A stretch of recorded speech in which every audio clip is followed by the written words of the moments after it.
ఈ పద్యం కరుణశ్రీ కలం పేరుతో ప్రసిద్ధికెక్కిన జంధ్యాల పాపయ్య శాస్త్రి గారి తెలుగు బాల శతకంలో ఉందండి.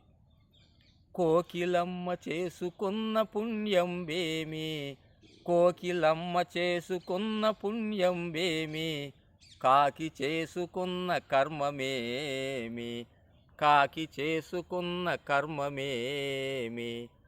మధుర భాషణముల మర్యాద ప్రాప్తించు, మధుర భాషణముల మర్యాద ప్రాప్తించు, లలిత సుగుణజాల తెలుగు బాల, లలిత సుగుణజాల తెలుగు బాల.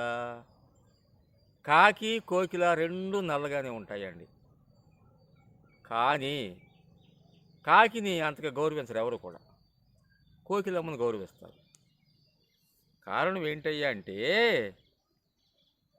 కోకిల చక్కగా పాటలాగా కూస్తుంది, అది అందంగా కూస్తుంది, మనం దాని కోతకు మైమర్చిపోతాం. కానీ కాకి కూస్తుంది కావు కావు అంటూ, అది మనకు నచ్చదు, వేదవగోలనుకుంటాం.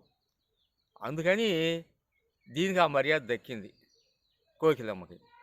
అంటే ఈ కాకి చేసుకున్న పాపం ఏంటంటే, అది అందంగా కుయ్యలేకపోవటమే.